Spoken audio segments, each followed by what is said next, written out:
ንማቸው ጌታ ንማቸው ኢየሱስ ንማቸው ጌታ ንማቸው ኢየሱስ ንማቸው ነፍሰታት የደወታ ያመልጥን የፈንደመታ ያተርፌት ይብርከታ አወጨም ሰፈሪ ንማቸው ጌታ ንማቸው ኢየሱስ ንማቸው ጌታ ንማቸው ኢየሱስ ንማቸው ነፍሰታት ይብየደው ነጥላከም ለህማ ጌታ ስካይ መነህሬ ሽኩር የጌታ ይሁን።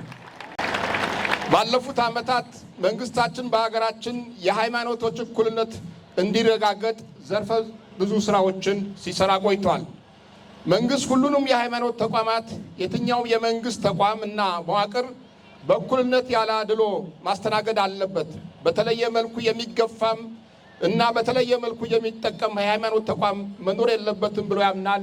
ለዚህም እየተሰራ ይገኛል። የኢትዮጵያ ወንጌል አማኞች አንድ ህጋዊ ተቋም እንዲኖራቸው ሲያደርጉት የነበረው ተጋድሎ ውጤት ያስገኘው በዚሁ በለውጡ መንግስታችን ነው።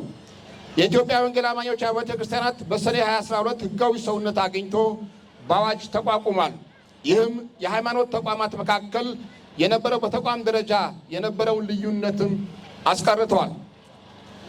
የለውጡ መንግስት ቀድሞ የነበረውን የወንጌላውያንን ታሪክ የማናናቅና የማራከስ አዝማሚያም አስቀርተዋል። መንግስት የወንጌላውያን አብያተ ክርስቲያናት ታሪክ የሀገረ መንግስቱ የታሪክ አካል አድርጎም ይመለከተዋል። ቤተ ክርስቲያናቱ የሚያጥላላ የሚያዋርድ የሚገፋ ታሪክ ትርክትም አይከተልም። ወንጌላውያን ታሪክ የውጭ ሀገር ታሪክ ሳይሆን የኢትዮጵያ ታሪክ መሆኑንም በጽኑ ያምናል። ይህም በገዥ ትርክታችን ውስጥ በተገቢ ቦታ እንዲያገኝ ያደርጋል። ከቤተ መንግስት ጀምሮ በተሰሩ ሙዚየሞችም የኢትዮጵያ ወንጌላውያን የሚገልጡ ታሪኮችም እንዲካተቱ እየተደረገ ይገኛል። በዘመናዊት ኢትዮጵያ ምስረታ ታሪክ አያሌ ወንጌላውያን አብያተ ክርስቲያናት መሪዎችና አገልጋዮችና ምዕመኑ ተከታዮች ከፍተኛ አስተዋጽኦ እንደነበራቸውም ይታወቃል። ቴክኖሎጂዎችን ወደ ሀገራችን በማምጣት ዘመናዊ ትምህርትና ዘመናዊ የጤና ተቋማትን በማስፋፋት የሀገር በቀል ቋንቋዎች የአገልግሎትና የትምህርት ቋንቋዎች እንዲሆኑ የማድረግ ኢትዮጵያውያን ወደ አውሮፓ ሄደው ትምህርት እንዲቀስሙ በማድረግ ለአካል ጉዳተኞችና ለትምህርት መርጃ ተቋማት በማስፋፋት የነበራቸው ሚናም መንግስት ተገቢውን እውቅና ይሰጣል። የተከበራችሁ የበዓሉ ታዳሚዎች፣ ትንሣኤ ስናስብ ምሕረትና ይቅርታን፣ ላመኑበት ደግሞ የዘላለም ሕይወትን፣ ወደር የሌለው ዘላለማዊ ፍቅርን፣ ሰላምንና ርኅራኄን ነው። ኢየሱስ ክርስቶስ እኛ እንድንኖር እሱ ተሰቃየ፣ እሱ ተሰቀለ። እኛ እንድንድን እሱ ሞተ። ሞተንም እንዳንቀር ሞትን ደግሞ ድል አድርጎ ተነሳ።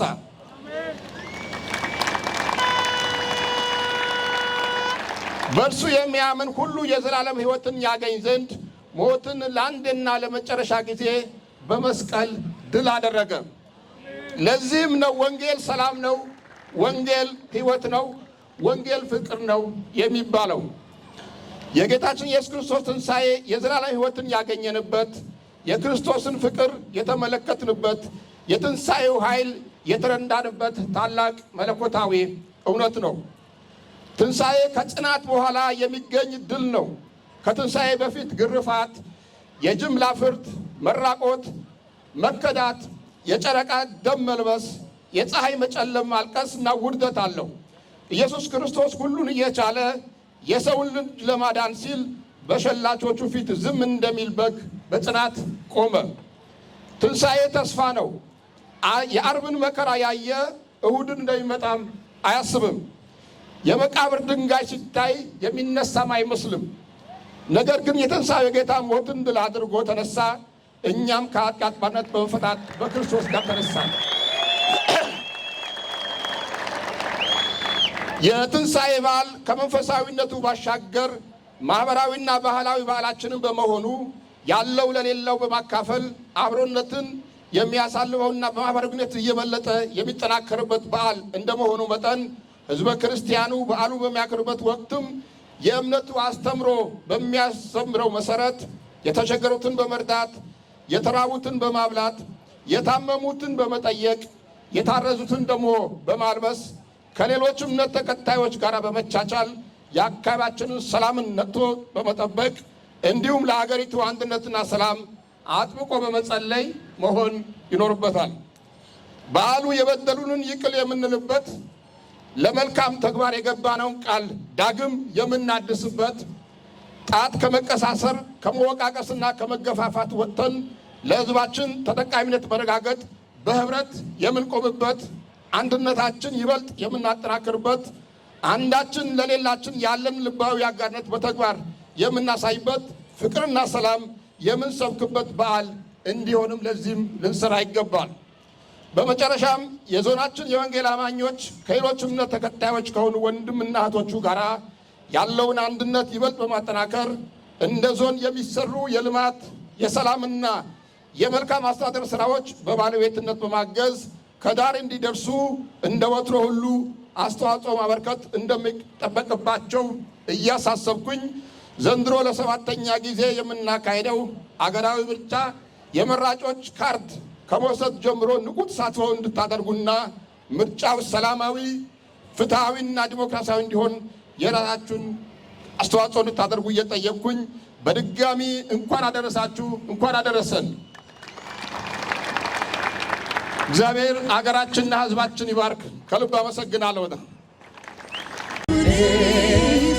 ገረማለሁ እንደ እግዚአብሔር ያለ እንደ አምላኬ ያለ እገረማለሁ በምድር ስለሌለ እንደ እግዚአብሔር ያለ እንደ አምላኬ ያለ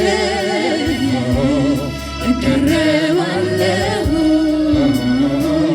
በትር ስለሌለ